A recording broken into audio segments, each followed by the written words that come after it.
Hello again. So last week we left off that Haman had to honor Mordecai, the person he hated more than anybody else, by taking him around the city and telling him that everyone that that's what happened to people that the king honored.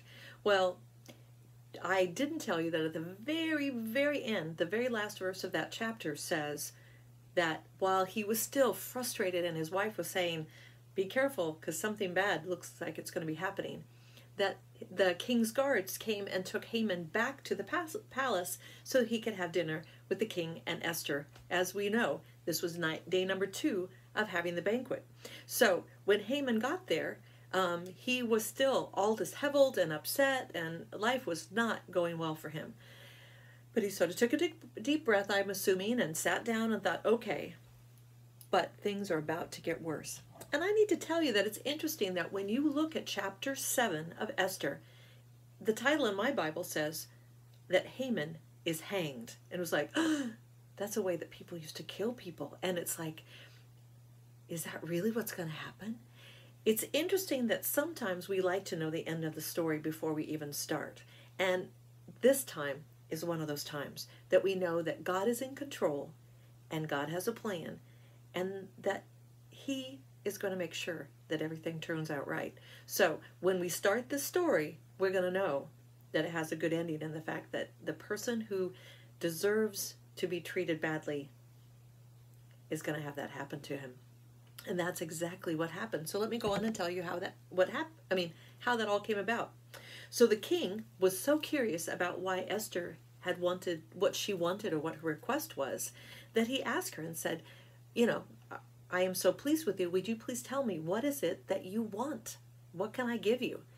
And what Esther said was, King, if what I'm asking you was only going to be an imposition for me, if it only meant that me and my people were going to be put into slavery, or we're going to have to do service for the king, I wouldn't say anything. I wouldn't bother you.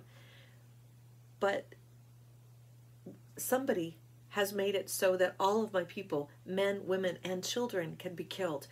And I can't stand by and let that happen. And the king was fierce and said, your people? Who would be so vile as to say that my queen and all of her people should be killed?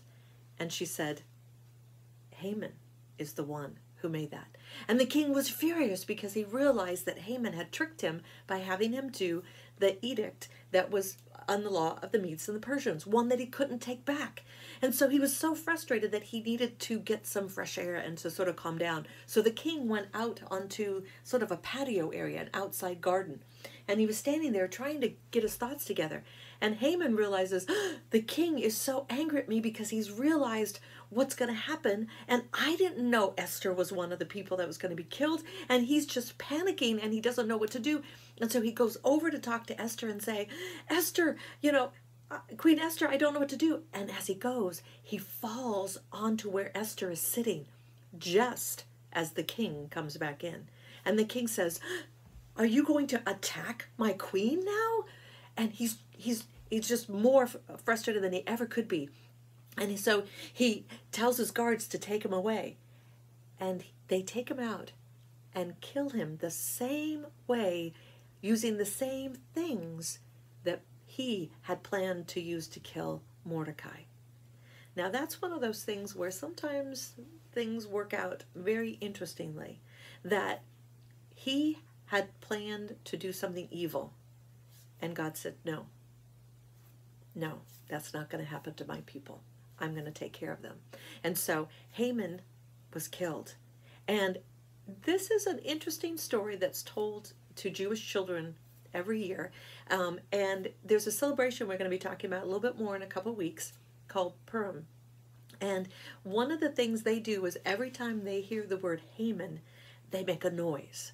And so this week and next week, we're going to be making something that when you hear those words, that you could have a reason to celebrate. Because they always remember that God has a plan, that God uses us to do great things, and that sometimes, even when we don't understand, God's got it all worked out.